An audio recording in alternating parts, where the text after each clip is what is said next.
O que é destaque nesta edição?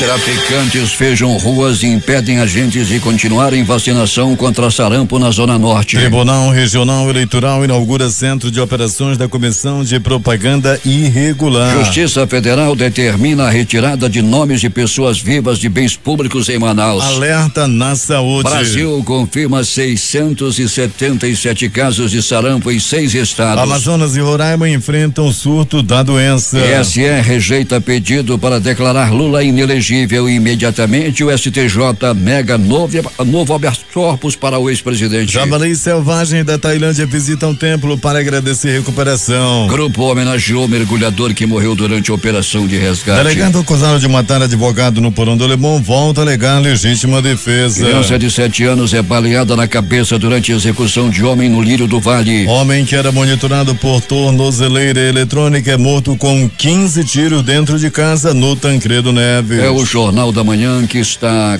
começando. 5:48. Emissoras que retransmitem o Jornal da Manhã. Panorama FM Itacoatiara. Alternativa em Alvarães. Boiúna, Boa Vista do Ramos. Nova FM, Nova Olinda do Norte. Rio Madeira, Manicoré. Palmeira FM, Maracapuru. Nova Luz FM, Canutama. Rádio Rodearte, Humaitá. Anamã FM, Anamã. Marã FM em Marã. Caboclo FM, Altazes. Urucará FM em Urucará. Comunitária, Urucurituba. Independência em Maués. Açaí FM, Codajás. Rádio Santo Antônio FM em Borba. Urucurituba FM, Urucurituba. Panho e você, Boca do Acre. Tucunaré e Anoria FM, Anori. Apuí FM em Apuí. Tucubã FM em Novo Aripuanã. Rádio Alternativa Aldeia Tucuxi, Distrito de Sampaio, em Altazes. 5:49. Manchete. Você ouve aqui. Jornal da Manhã. Rádio Difusora. Previsão do tempo.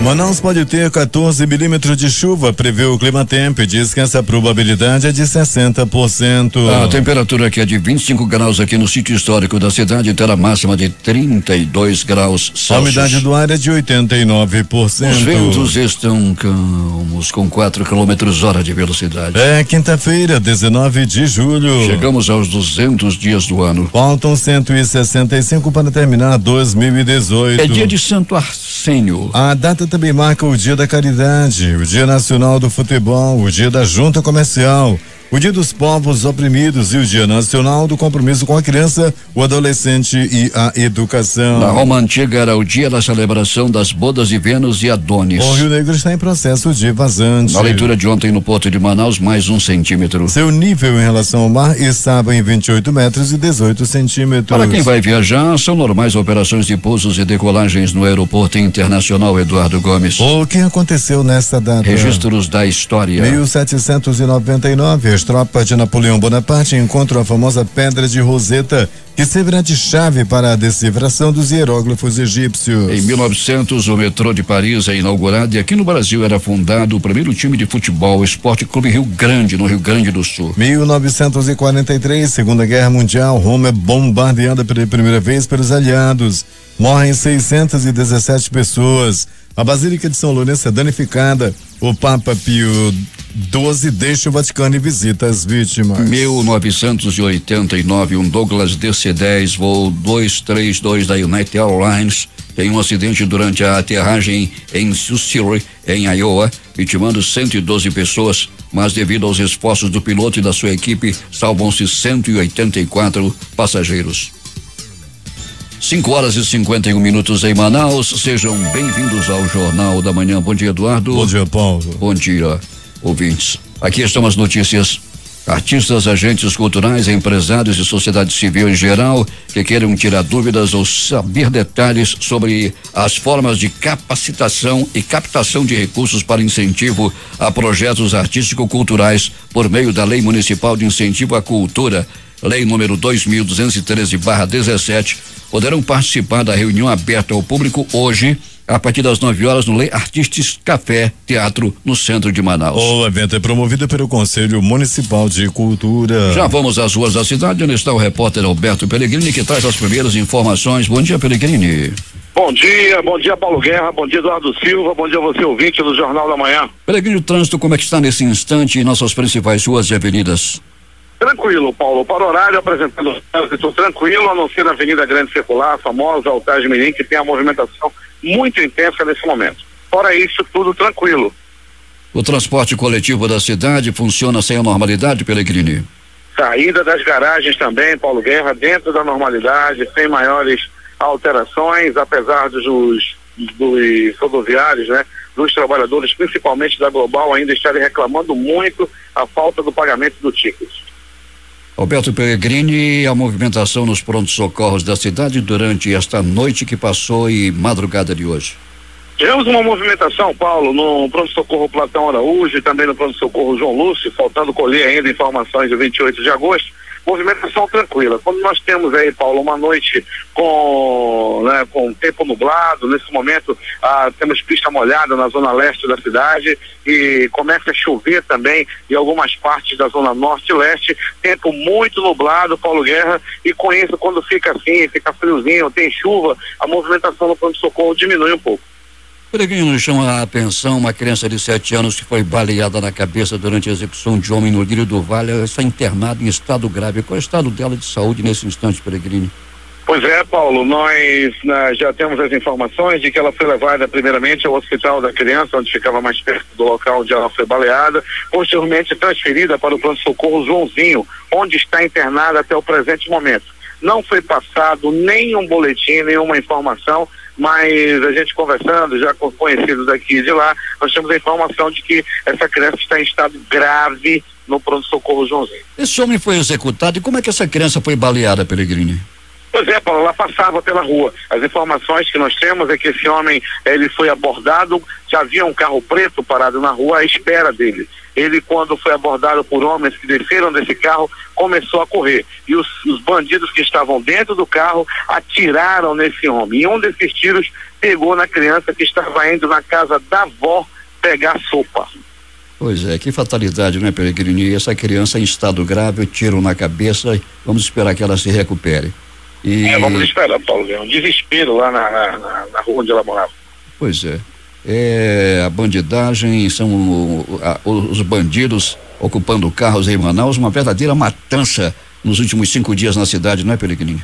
Pois é, Paulo, nós temos aí grande número de homicídios. O mês de julho vem se destacando, assim como o de junho também, com grande número de homicídios. Nós estamos chegando muito perto, Paulo, de 70 homicídios nesse mês de julho. Olha que nós já estamos aí ainda dia 19, né, Paulo? E nós já temos aí registrado praticamente 70 homicídios. Mais um com tornozeleira eletrônica foi morto, Peregrini. Mais um foi assassinado com muito tiro. Desta feita, no bairro Tancredo Neves, Paulo. Esse homem que usava tornozeleira eletrônica teve o corpo crivado de balas e os detalhes desse crime nós vamos trazer daqui a pouco. Pois é, a polícia está procurando corpos supostamente enterrados há cerca de 2 anos em uma comunidade na Serra Baixa, lá em Iranduba. Daqui a pouco teremos detalhes aqui no noticiário policial, Peregrini. Pois é, Paulo, essa cova já é famosa lá pros lados de Iranduba. Já foram encontradas algumas pessoas, há boatos de que dezenas de pessoas estão enterradas. E vamos esperar as informações aí quentes, como sempre, do nosso companheiro J. Rai. Peregrini, até daqui a pouco, bom trabalho para você. Interagindo com nossos ouvintes, Paulo Guerra, deixa eu mandar um abraço especial aos feirantes, né, que sempre pedem aquele alô no Jornal da Manhã, toda a moçada aí da Feira da Pané, especial para o Zé do Gato. Alô, Zé do Gato e todos os seus companheiros lá da Feira da Pané estão aí, Paulo, com rádio ligado nesse momento. Pessoal da feira acorda cedo, já está todo mundo ouvindo o Jornal da Manhã lá na Feira da Pané. Um abraço para o Zé do Gato. Também quem está acompanhando o Jornal da Manhã é o Rafael, que acaba de ser reeleito presidente do Sindicato dos Agentes de Trânsito. Bom dia ao Rafael.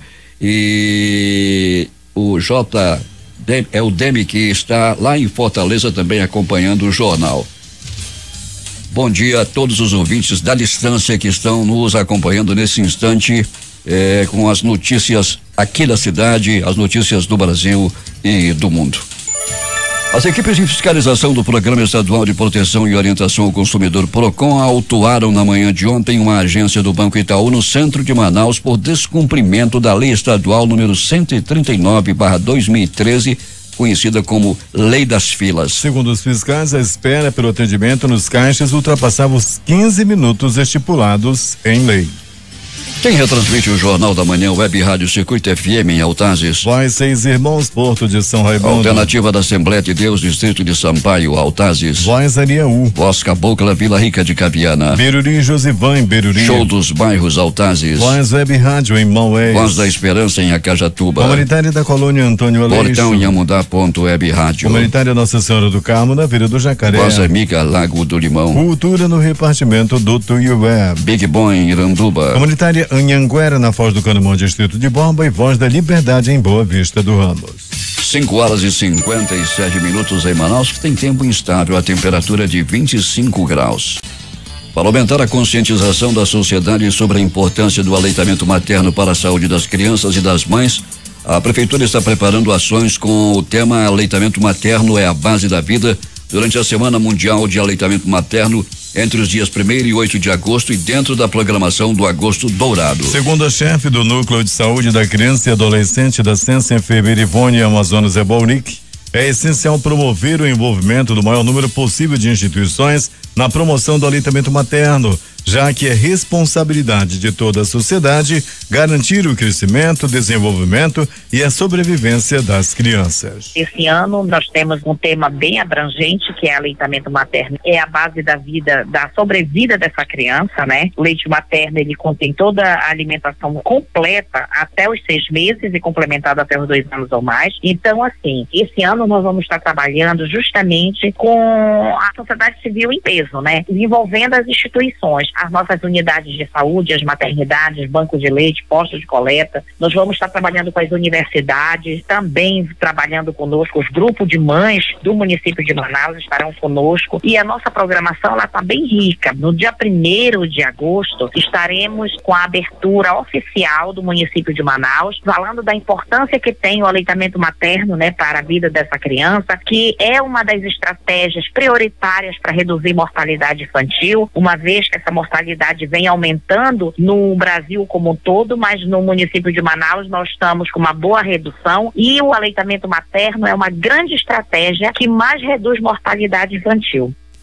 A Semana Mundial de Aleitamento Materno, comemorada sempre na primeira semana de agosto, foi lançada pela Aliança Mundial para a Ação em Amamentação em 1992, com o objetivo de dar visibilidade à amamentação, incentivando o envolvimento de grupos e instituições de todo o mundo para a discussão sobre esse tema. A Fundação de Apoio ao Ensino, Pesquisa, Extensão e Interiorização do IFAM, o FAEP, recruta profissionais para atuar no apoio gerencial e operacional das eleições 2018. São 523 vagas e a remuneração varia de R$ 1.100 a R$ 1.500. Os selecionados serão contratados em regime CLT com carga horária de 44 horas semanais. E os interessados devem acessar o site da FAEP até amanhã, dia 20, e efetuar a inscrição. O recrutamento será feito em 3 etapas, observando os pré-requisitos descritos no site. As funções disponíveis são para operador de urna de transmissão e multiplicador, tanto para a capital quanto para o interior. Os interessados devem ser maiores de 18 anos, estar cursando ou ter concluído o ensino médio, ter curso de qualificação de no mínimo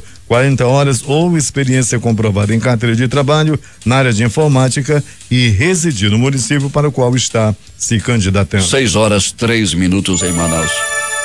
A Justiça Federal determinou a retirada de nomes de pessoas vivas de bens públicos em Manaus no prazo de 30 dias. A medida atendeu ao pedido do Ministério Público Federal em ação civil pública ajuizada em abril deste ano. A ação, o MPF destaca que a lei número 6.454, datada de 1977, proíbe em todo o território nacional atribuir nome de pessoa viva a bem público de qualquer natureza, sendo que a proibição alcança as entidades que recebam subvenção ou auxílio dos cofres públicos federais. Em Manaus foram identificadas pelo menos 7 ruas com nomes de políticos locais, além de escola municipal e 2 bairros da capital. Entre os políticos que dão nome às ruas, escola e bairros estão o atual governador Amazonino Mendes, o senador Eduardo Braga e o deputado federal Alfredo Nascimento. Pelo menos 3 drogarias localizadas na zona leste de Manaus foram interditadas nesta quarta-feira durante a fiscalização do Conselho Regional de Farmácia do Amazonas, o CRFAM,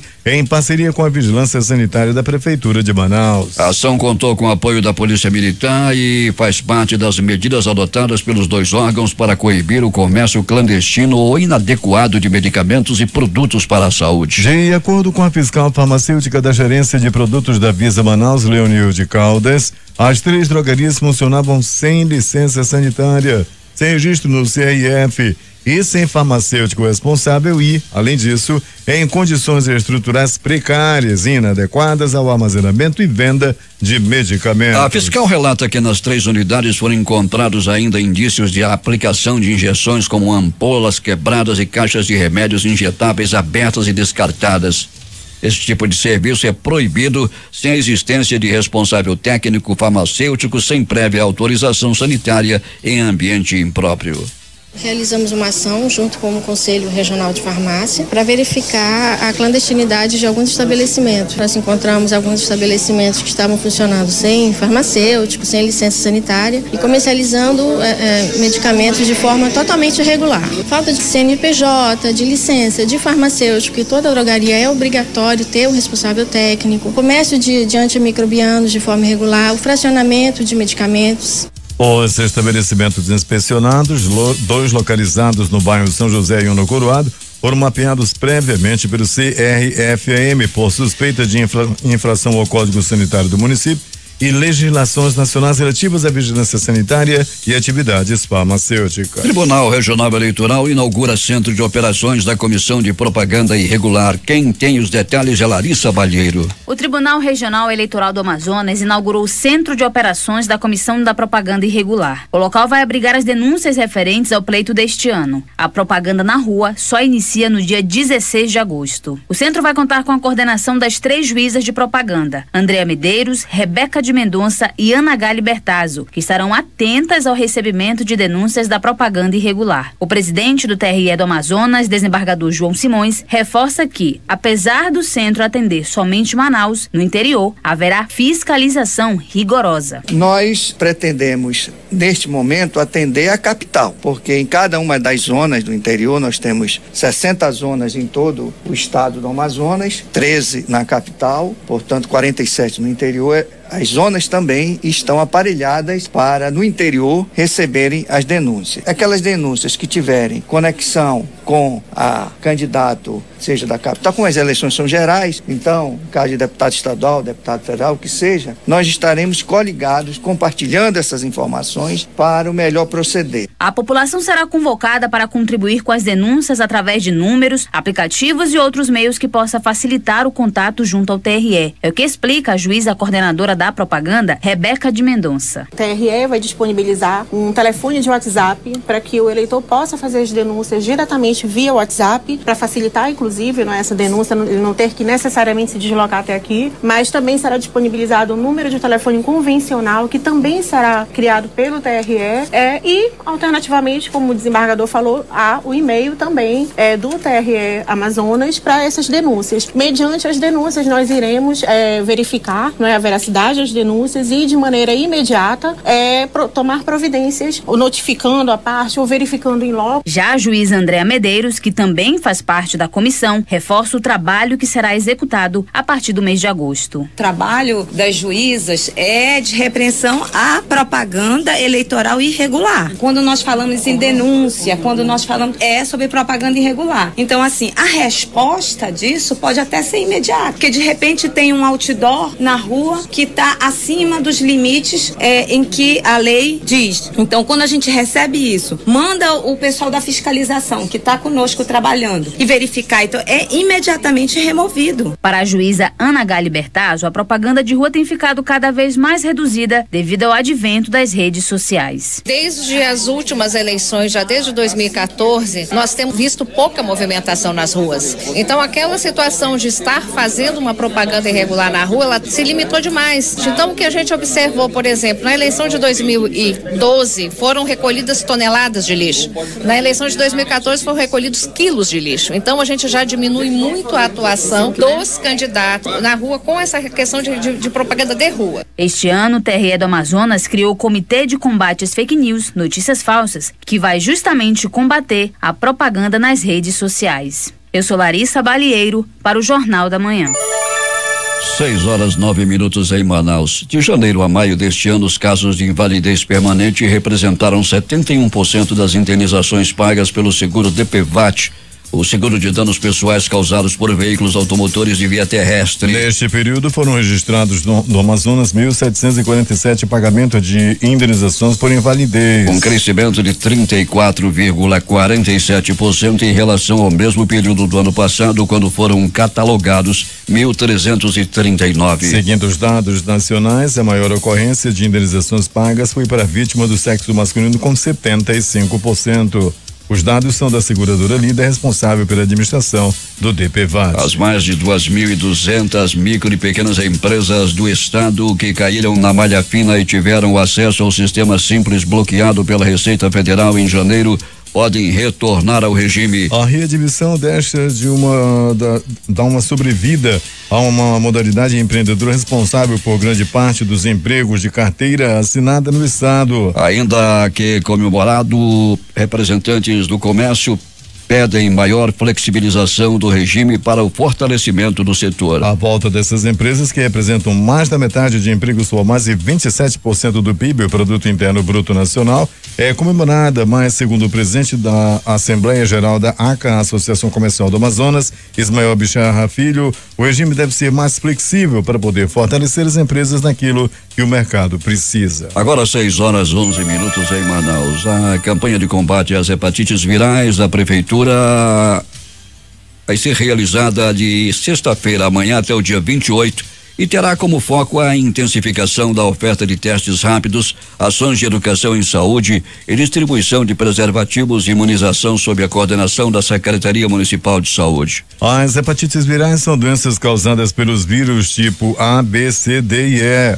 Os tipos B, C e D são as formas mais graves, podendo ser transmitidos por relação sexual desprotegida, transfusão sanguínea e derivado do sangue, assim como o compartilhamento de seringas, escova de dente, lâmina de barbear, alicate de unha e outros objetos pérfuro-cortantes. Outra estratégia da campanha é a divulgação da oferta da testagem rápida para hepatite B e C nas unidades de saúde, serviço que viabiliza o diagnóstico precoce, como destacou Etelvina Alves. A gente já vem trabalhando durante todo o mês, porém o lançamento mesmo da campanha no município será agora dia 20, na sexta-feira, onde a gente vai estar intensificando as ações em todos os distritos de saúde, e o nosso foco principal são as pessoas adultas acima de 40 anos. Porém, toda a comunidade vai poder estar participando. Nessa campanha vão ser distribuídos preservativos, também o gel lubrificante, e será intensificada a questão da testagem rápida nas unidades de saúde do município, e durante toda essa campanha nós vamos ter no mínimo uma unidade de saúde funcionando manhã, tarde e noite para teste rápido de hepatite.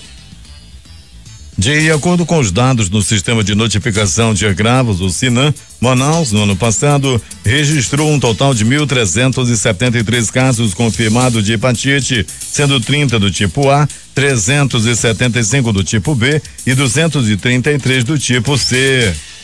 Entre 1º de janeiro e 9 de julho de 2018, o SINAM aponta 538 novos casos de hepatites virais, prevalente dos tipos B, com 119 casos, e o tipo C, com 87 casos notificados. Um grupo de traficantes teria impedido equipes de agentes de saúde de continuarem a vacinação em casas do bairro Jorge Teixeira, na zona norte da cidade. O fato ocorreu a noite passada. Os traficantes fecharam os limites das ruas das Goiabeiras e Carapanaúba e não deixaram os agentes de imunização seguirem com a varredura nas residências. O trabalho terminou por volta das 19 horas, uma hora antes do previsto. A gente recebeu informação que a equipe precisava voltar um pouco mais cedo do programado, justamente por isso, porque alguns traficantes da área impediram a equipe de continuar fazendo ação até o horário que a gente estava previsto, disse a enfermeira Flávia Alves da Silva. Não havia policiais no local no momento das ameaças. Em nota, a Secretaria de Segurança Pública do Amazonas determinou que o caso seja investigado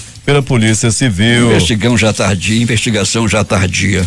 O prefeito de Manaus, Arthur Vigílio Neto, disse que vai acompanhar as equipes de vacinação nas ruas nesta quinta-feira. Polícia.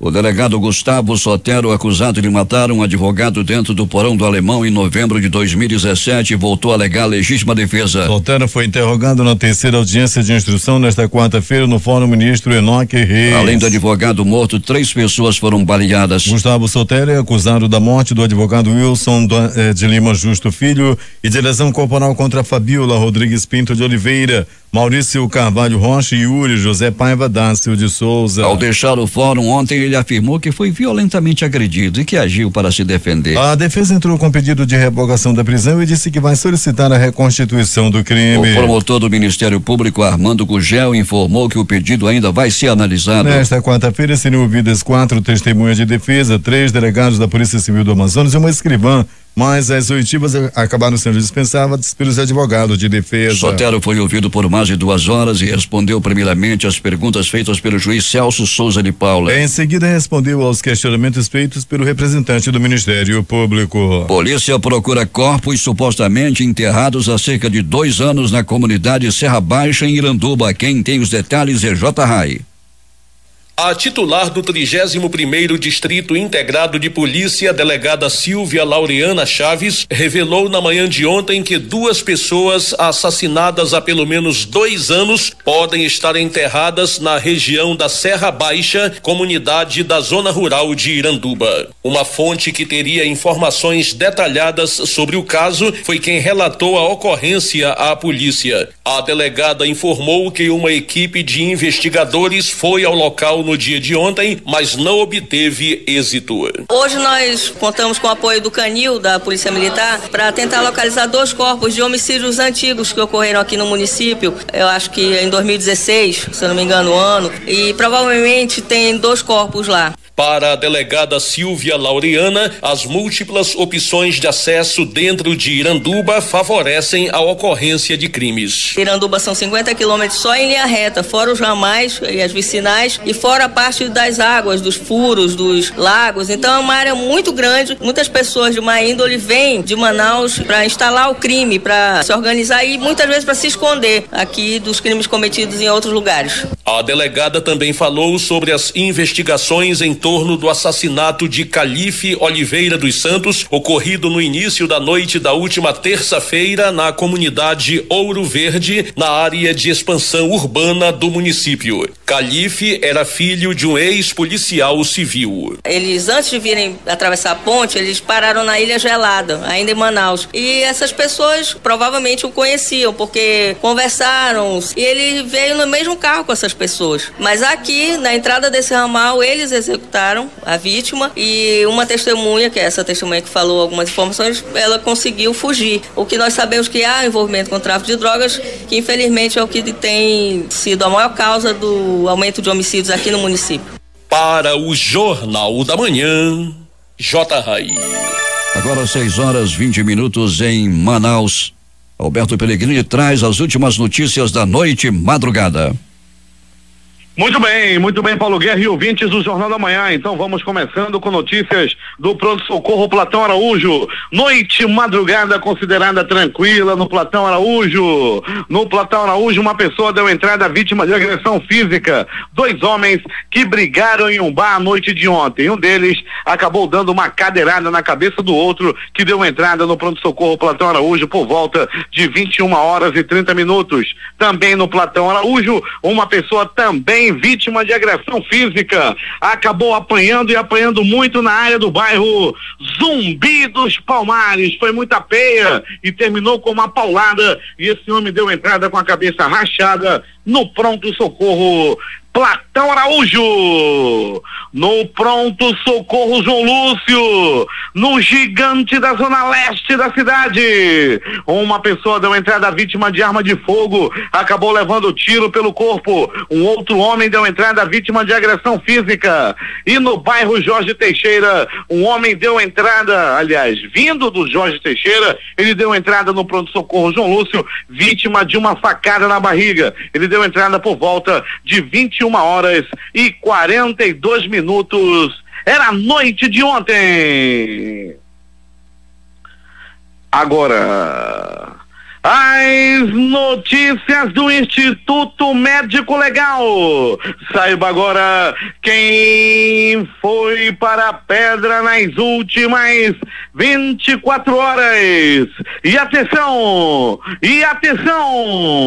Um homem de 19 anos que estava desaparecido foi encontrado em uma área de mata no conjunto Viver Melhor. As primeiras informações dão conta de que a mulher dele recebeu uma ligação anônima dizendo de onde estaria o corpo do marido dela. Ela acionou a polícia. Policiais estiveram no local e encontraram o corpo que estava parcialmente enterrado. A vítima, o homem desaparecido que foi encontrado morto, tinha apenas 19 anos de idade.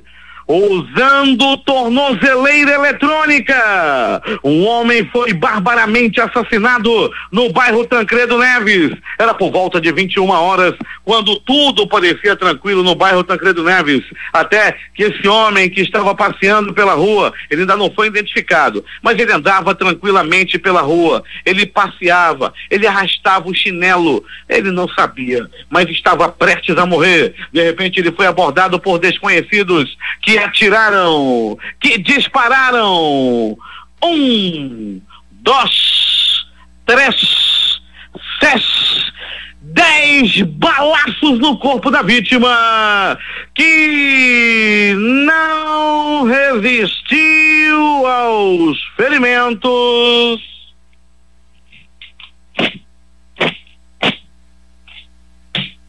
e morreu. Ele morreu no bairro Tancredo Neves. Mas Paulo Guerra e ouvintes do Jornal da Manhã, bairro Lírio do Vale, noite de ontem, crime, bala, desespero e uma criança baleada, e tudo aconteceu assim. Bairro Lírio do Vale, por volta de 20 horas e 30 minutos, era a noite de ontem. Era começo da noite, tudo parecia tranquilo, quando um carro preto estacionou nessa rua, um carro misterioso. As informações dão conta de que um homem estava andando pela rua, quando de repente foi abordado por pessoas que estavam dentro desse carro. Eles desceram do carro e dispararam 15 tiros no corpo da vítima. Uma dessas balas atingiu a cabeça de uma criança, uma menina de apenas 17 anos de idade, que, segundo as primeiras informações, a criança estava se deslocando para a casa da avó, que mora bem pertinho da casa dela. Ela estava atravessando a rua para ir na casa da avó, que mora do outro lado, quando de repente foi atingida por uma bala na cabeça. A criança estava indo pegar sopa na casa da avó, quando foi atingida com um tiro na cabeça. Ela primeiramente foi levada a um SPA, posteriormente foi levada ao pronto-socorro Joãozinho, onde permanece internada em estado grave. Infelizmente, essa criança levou um tiro na cabeça e vamos torcer para que ela consiga sair dessa situação. Ela está em estado grave no pronto-socorro Joãozinho. O homem que recebeu os tiros acabou morrendo na hora, os homens que atiraram, os bandidos fugiram e até o presente momento não foram identificados. O negócio não tá fácil na cidade. É morte todo dia. O mês de junho foram registrados 103 homicídios na cidade. Estamos no dia 19 e já estamos nos aproximando desse ano dos 70 homicídios no mês de julho. Até vacinação não dá mais para fazer, que os traficantes não deixam. Só que o prefeito Arthur Neto hoje vai para a rua e vai garantir a vacinação. Se o secretário de segurança fosse o prefeito Arthur Neto, o negócio seria diferente. O Instituto Médico Legal realizou nas últimas 24 horas 52 exames de corpo de delito. E essas foram as notícias da noite e madrugada. A reportagem foi de Alberto Pellegrini para o Jornal da Manhã. Pellegrini, o homem que foi morto com tornozeleira eletrônica com 15 tiros dentro de casa no Tancredo Neves, ainda está no IML? Paulo Guerra, o corpo já havia sido liberado logo no começo da madrugada.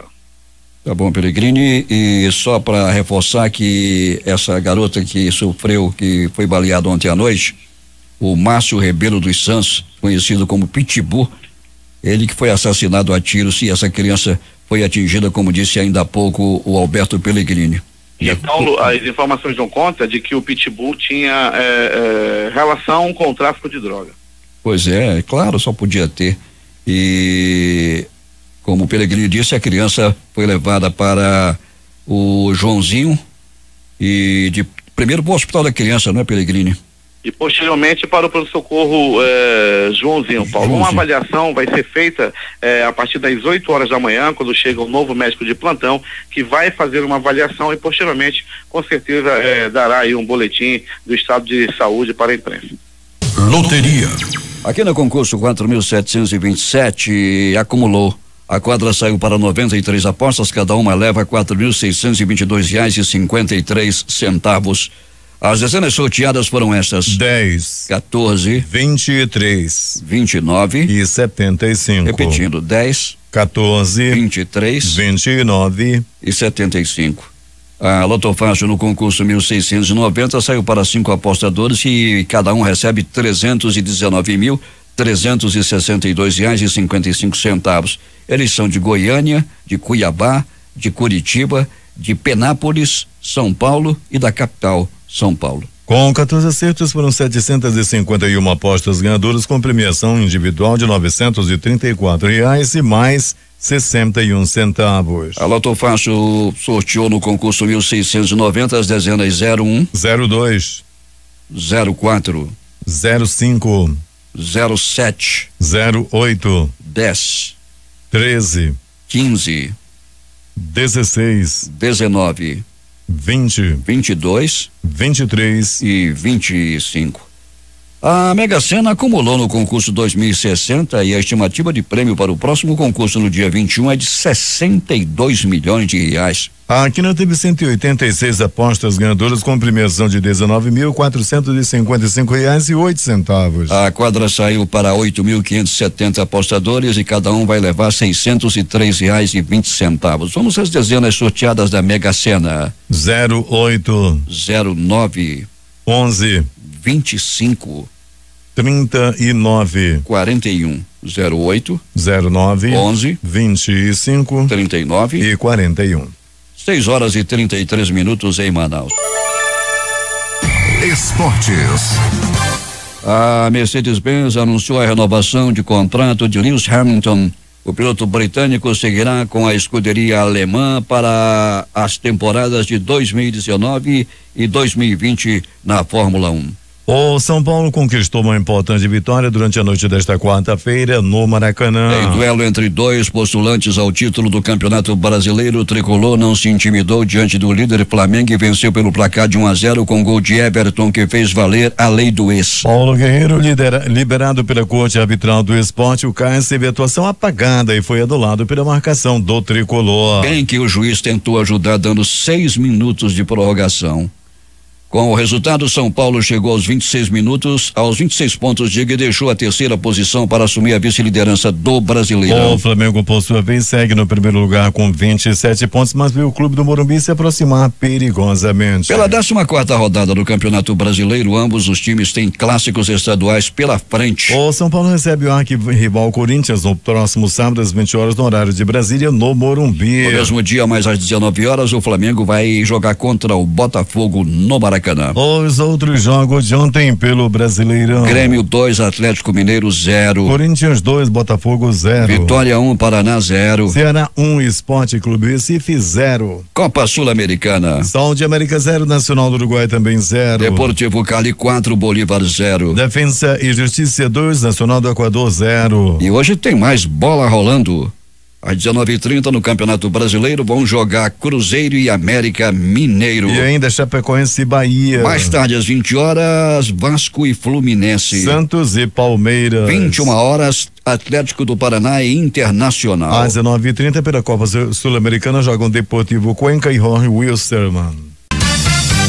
Últimas notícias. O principal índice acionário da B3 fechou em queda ontem após avançar nos 4 pregões anteriores, pressionado pelo declínio das ações de bancos. O Ibovespa recuou 0,98% aos 77.362 pontos. O dólar fechou em queda, ainda de olho no rumo da taxa de juros dos Estados Unidos e com o quadro eleitoral no radar dos investidores. A moeda norte-americana recuou 0,14% a R$3,83,95. Já o dólar turismo era vendido perto de R$4, sem considerar o imposto sobre operações financeiras. Tá aí hoje o índice de julho de confiança do empresário industrial, que apresentou em junho o menor nível desde o início de 2018, conforme o levantamento da Fundação Getúlio Vargas. O índice de confiança da indústria caiu 1 ponto ante maio para 100,1 pontos. No segundo trimestre, porém, o ICI tem 100,7 pontos. Ficou 0,2 pontos acima do resultado do primeiro trimestre, que foi de 100,5 pontos. Aposentados e pensionistas começarão a receber a partir de agosto a antecipação da primeira parcela do 13º salário. De acordo com a Secretaria da Previdência, o depósito será realizado junto com a folha mensal de pagamento do Instituto Nacional do Seguro Social e INSS entre os dias 27 de agosto e 10 de setembro, conforme a tabela de pagamento de benefícios 2018. A estimativa é que essa antecipação chegue a 20,6 bilhões nos meses de agosto e setembro. Cerca de 30 milhões de beneficiários terão direito à primeira parcela do abono anual, que corresponde à metade do valor do benefício. A exceção é para quem passou a receber o benefício depois de janeiro de 2018. Nesse caso, o valor será calculado proporcionalmente. Os inscritos no Bolsa Família começam a receber desde ontem o benefício com um reajuste de 5,67%. O pagamento será escalonado até o dia 31 deste mês. Segundo o Ministério, para receber e saber o dia em que o dinheiro pode ser retirado, basta que o beneficiário confira o número de identificação social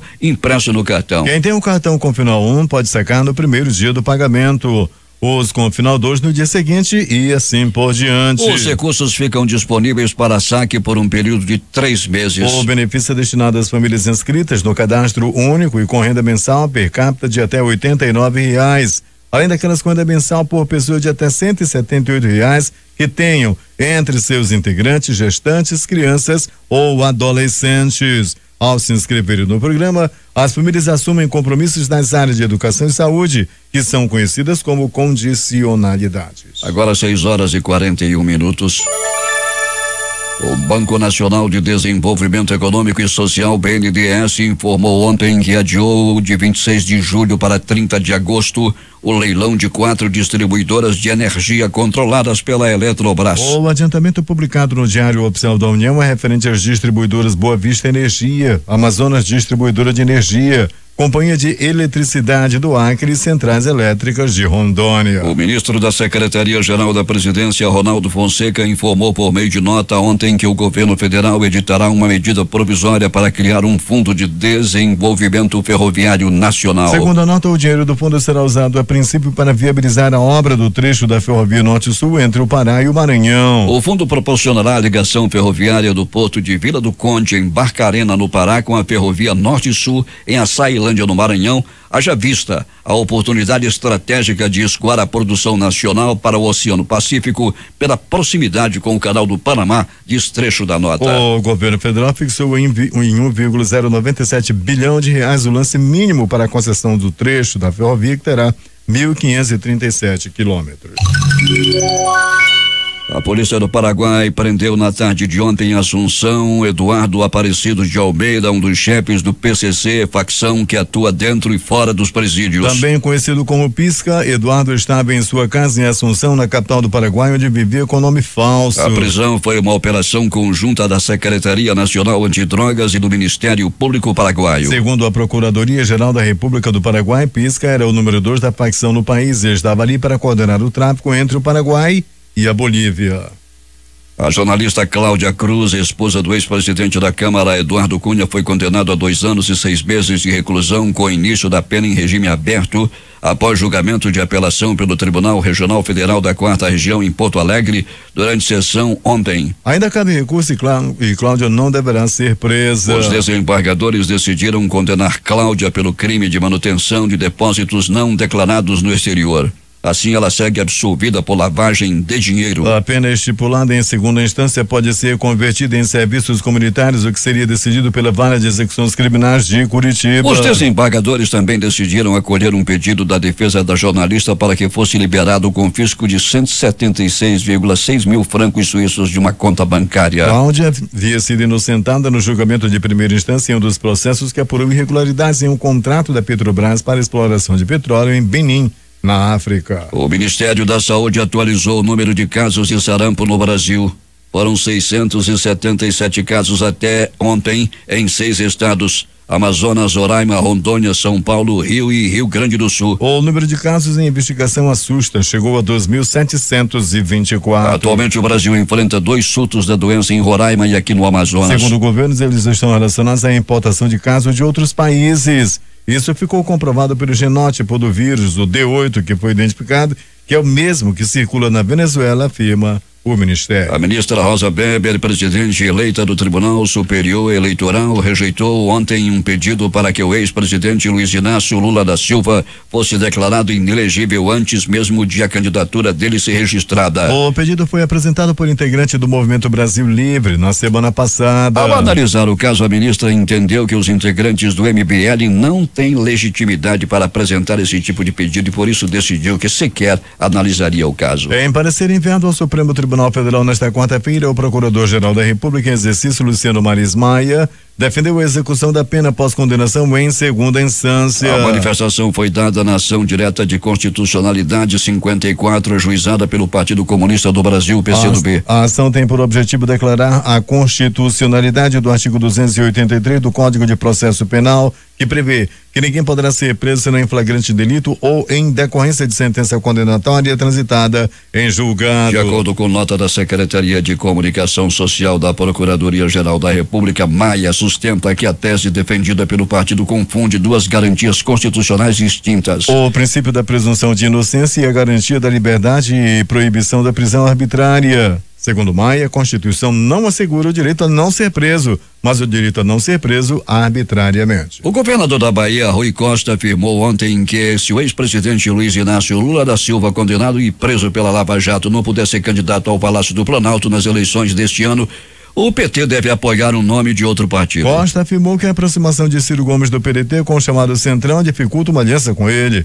mas não descartou o aval ao empresário José Gomes da Silva, filiado ao PR, em uma chapa na qual o ex-ministro da Casa Civil Jacques Wagner, do PT, seria vice. O ministro Humberto Martins, vice-presidente do Superior Tribunal de Justiça no exercício da presidência, indeferiu liminarmente ontem um habeas corpus impetrado por particular que pedia a liberdade do ex-presidente Luiz Inácio Lula da Silva, preso lá em Curitiba. O ministro justificou a decisão devido a posicionamento expresso da defesa constituída pelo ex-presidente em recente julgamento de habeas corpus impetrado por terceiros em favor de Lula. Humberto Martins destacou que, ao ser regularmente intimado, o advogado Cristiano Zanin Martins, defensor de Lula, assinalou expresso desinteresse não só naquela, mas em qualquer outra representação excepcional, ou seja, de terceiros não constituídos para defender o ex-presidente.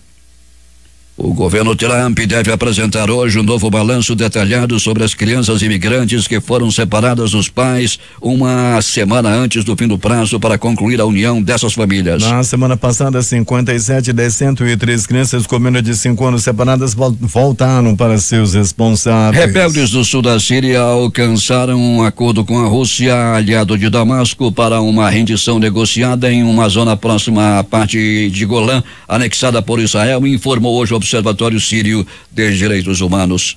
O parlamento israelense aprovou na madrugada de hoje a controversa Lei Estado-Nação, que protege a identidade judaica de Israel, denominada de Lar Nacional do Povo Judeu, e deixa o hebraico como única língua oficial. Por 62 votos a favor e 55 contra, o Knesset, a Câmara israelense aprovou a iniciativa depois de um intenso debate em meio a uma enorme polêmica, já que alguns setores a descrevem como discriminatória. O Conselho Permanente da Organização dos Estados Americanos aprovou resolução de condenação à grave preocupação contra o governo do presidente da Nicarágua, Daniel Ortega.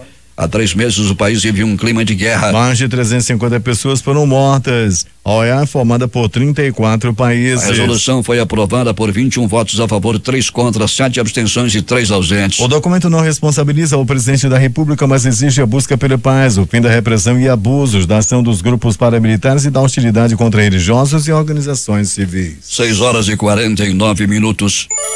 Toma posse hoje o novo Congresso na Colômbia pela primeira vez com integrantes das Farc. Estavam em jogo 108 cadeiras do Senado e 172 na Câmara. As Forças Armadas Revolucionárias da Colômbia se transformaram no Partido Força Alternativa Revolucionária do Comum após o acordo de paz assinado com o governo. Pelo acordo ficou estabelecido que 5 cadeiras da casa serão para candidatos do Farc.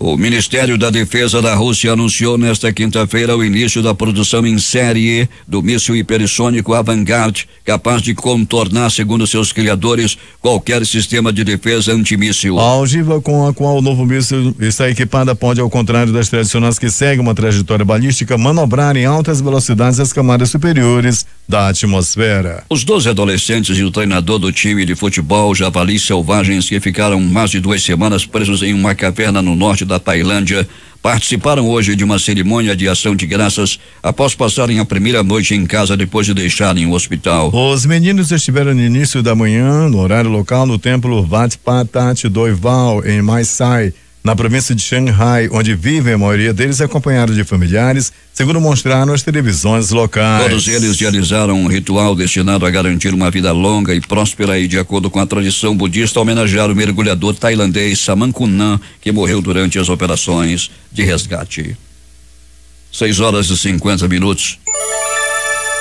Destaques de capa dos principais jornais do país nesta quinta-feira. O Globo do Rio de Janeiro. Barrado como vice de Bolsonaro, o general diz que vai sair do PRP. Folha de São Paulo. TSE nega pedido do MBL para declarar Lula inelegível desde já. O Estado de São Paulo. Toffoli não deve pautar ações sobre prisão em segunda instância este ano. Planalto Central, capital da República, Correio Brasiliense. Homem morre após ser atacado por abelhas em Planaltina. Valor econômico. Dólar volta a cair em dia positivo para emergentes. Estado de Minas. Presidente do STJ nega liberdade a Cunha no processo do Porto Maravilha. Jornal do Comércio no Recife. Após morte, Beach Park reabre com brinquedo interditado e muita fila. Fortaleza Diário do Nordeste. Cartório do Ceará deve pagar indenização para emitir certidão de óbito em nome de pessoa viva. Porto Alegre, 0 hora. Brasil tem 677 casos de sarampos confirmados. Brasil Econômico. Mercado reduz a expectativa da inflação para 4,15% depois de 8 semanas de alta. As edições impressas locais, o Centenário Jornal do Comércio. Retorno ao Simples dá sobrevida às empresas do Amazonas. A crítica. Alerta geral, descaso com vacina pode penalizar pais. Em tempo. 6 pré-candidatos ao governo do Amazonas. Estas foram as principais notícias de ontem e as primeiras de hoje.